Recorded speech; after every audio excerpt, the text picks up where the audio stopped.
Hi everyone. Here I am. You can't see me, but I am Jana. I am Chaotically Creative, and this is my drawing video. So, at the beginning, you saw my original reference photo, and it turned into that black and white version. Because I was working on black paper, I decided I wanted to just do this in black and white or, grayscale. So I actually turned the color photo that I found on Pixabay into a grayscale picture to use to make sure I was getting my values right. Now, as this goes, you'll see my final product does not look exactly like the reference, and that is fine.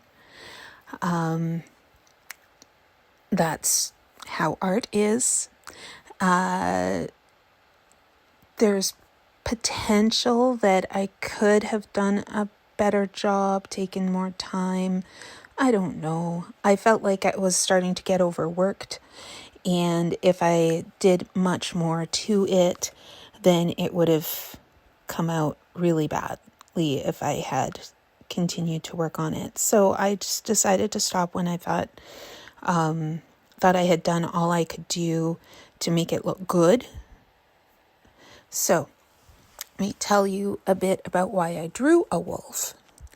All of the materials that I'm using here, except for potentially one of the cream pencils, was a gift for me from my husband for Christmas, and including the paper. The paper is a Strathmore art card. It's very thick. And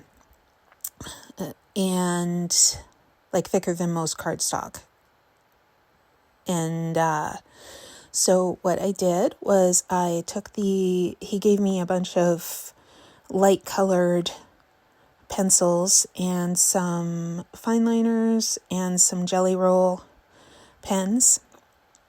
So I decided to draw him a wolf because he really, really likes wolves. So I found a nice picture on Pixabay, like I said, of a timber wolf and set about turning it into a drawing. Now, you saw that the outline was already here. That's because I printed out the photo and used soft pastel to transfer the basic outline onto the paper that I was going to be using for the final piece. But as you will see, having that outline does not make everything go perfectly. Anyway,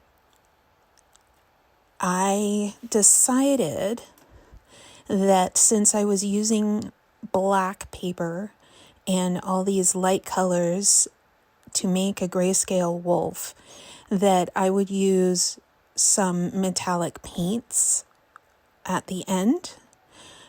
And that, my husband didn't give me those paints. The paints were given to me by a good friend one year, a while back, and they're watercolors. So I decided to use those to create kind of some snow and a bit of a sparkle in a few places on the wolf's fur, and down to one side and then up in the sky. So you can decide what you think that is, if it's snow or the moon or stars, whatever. And then I had a frame that I picked up at Dollarama, and I had to cut down the picture so that it would fit into the frame, which actually let me get it to center a bit better. And so that is what I did, what I made for my husband. I thought he would like a picture of a wolf because he likes wolves. So I don't know tons about wolves. I know that they are not exactly the same as dogs.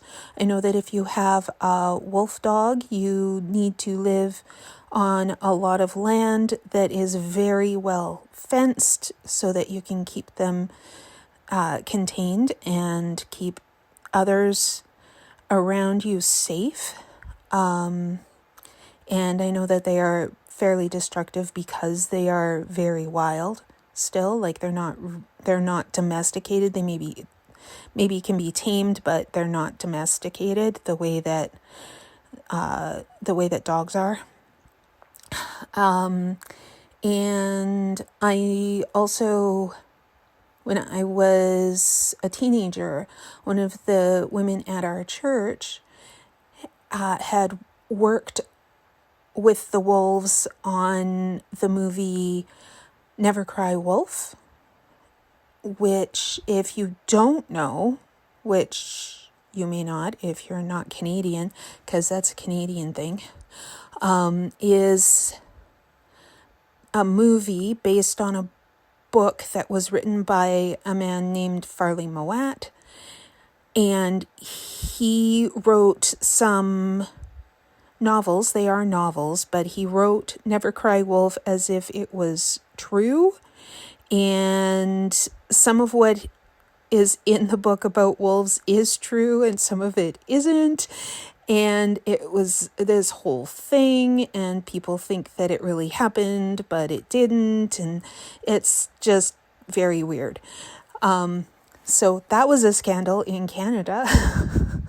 Anyway, this woman she had helped with training the wolves for that movie, which you should watch. It's an interesting movie. It's been decades since I watched it. I probably saw it when I was fairly young, but anyway, when I knew her, she wasn't training wolves. She was raising. She had a farm, and I babysat her granddaughter, and she bred miniature horses and miniature donkeys. Miniature horses are really cool. They look exactly like big horses, just really, really short.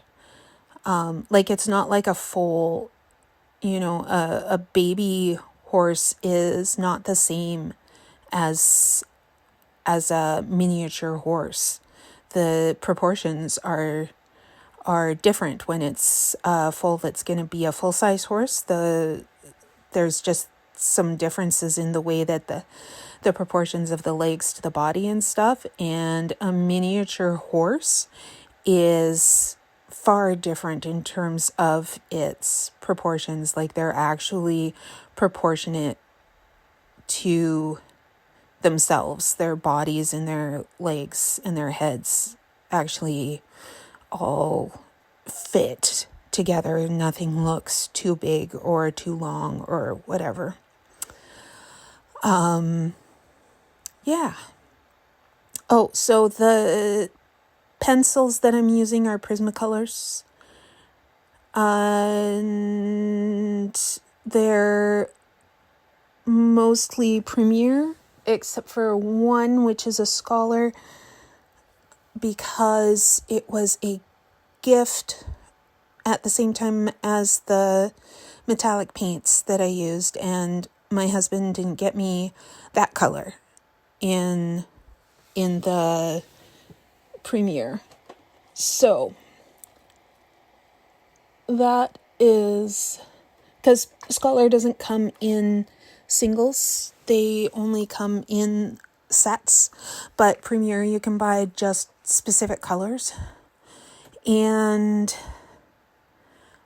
so I guess that's this project. I think there's a fair bit of time left on this video, so feel free to continue watching or listening if you want. I'm not going to babble on any further. I'm just going to put some music that I wrote to kind of accompany the rest of the process of drawing this wolf.